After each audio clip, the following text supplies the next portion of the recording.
नमस्कार, मैं हूं संदेश औलख शर्मा। पंजाब केसरी टीवी पर आप सभी का बहुत बहुत स्वागत है।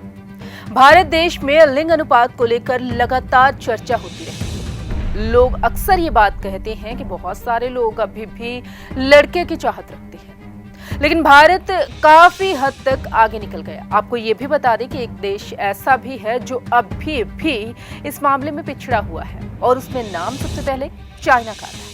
चीन देश जो वैसे तो आधुनिक मामले में बहुत आगे है, तकनीक के मामले में बहुत आगे है, बहुत ज्यादा आगे निकल चुका है, लेकिन लड़के की चाहत इस कदर यहाँ पर बढ़ चुकी है कि यहाँ 3 करोड़ के करीब लड़के ऐसे हैं जिनको लड़की नहीं मिल रही शादी के लिए। वो लड़के शादी का इंतजार कर रहे हैं। ये बात हम नहीं कह रहे, ये दरअसल एक रिपोर्ट जारी की गई है। रिपोर्ट में आंकड़े पेश किए गए हैं, बाकायदा उसमें बताया गया है कि किस तरह से इस वक्त चीन के हालात हैं, कैसे हालात हैं, किस तरह से लोग लड़की का इंतजार कर रहे हैं, लड़की ढूंढ रहे हैं शादी के लिए, लेकिन लड़की नहीं मिल रही। आपको ये भी बता दें कि चीन में काफी समय से यही बात चलती आ रही है कि जो लड़का है वो अपने से काफी कम उम्र की लड़की से शादी करता है, लेकिन इस वक्त उन्हें हम उम्र, बड़ी छोटी कोई भी लड़की नहीं मिल रही, और करोड़ों की संख्या में लड़के ऐसे हैं जो शादी का इंतजार कर रहे हैं, दुल्हन का इंतजार कर रहे हैं, लेकिन उनकी शादी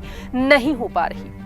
रिपोर्ट जो जारी की गई है, आपको बता देते हैं उसके बारे में कि आखिरकार उसमें क्या कुछ बताया गया है, क्या कुछ कहा गया है। आपको ये भी बता दें कि इस रिपोर्ट में आंकड़े बताए गए हैं, अनुपात बताया गया है, और इसका क्या प्रभाव हो सकता है ये भी बताया गया है।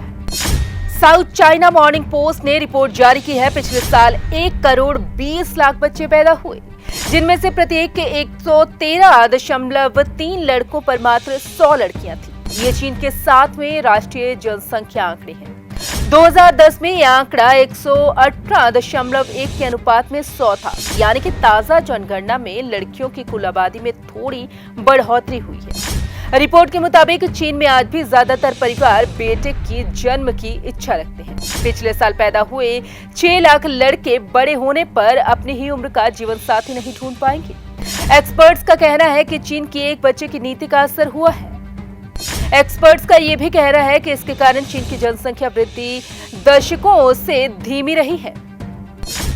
एक बच्चे की नीति 1979 में लागू हुई थी और 2016 में वापस ले ली गई। चीन की प्रजनन दर प्रति महिला 1.3 बच्चे थी, जो स्थिर आबादी को बनाए रखने के लिए आवश्यक 2.1 से काफी कम है।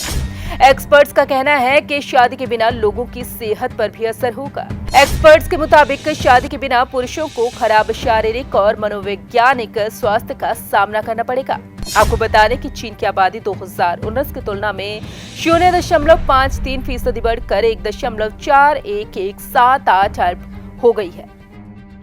तो ये थी वो रिपोर्ट जो जारी की गई है, जो बताती है चीन की मौजूदा स्थिति। लेकिन आगे क्या होगा इसके बारे में फिलहाल कुछ नहीं कहा जा सकता। लेकिन आपको बता दें कि थोड़ा समय पहले यूएन की एक रिपोर्ट जारी की गई थी, जिसमें आबादी को लेकर दुनिया भर चर्चा की गई थी, और कहा गया था कि भारत जनसंख्या के मामले में 2050 तक चीन को पछाड़ सकता है। लेकिन वहीं चीनी एक्सपर्ट्स का ये कहना है कि ये समय 5-7 साल में ही आ जाएगा जब भारत चीन को पछाड़ देगा जनसंख्या के मामले में।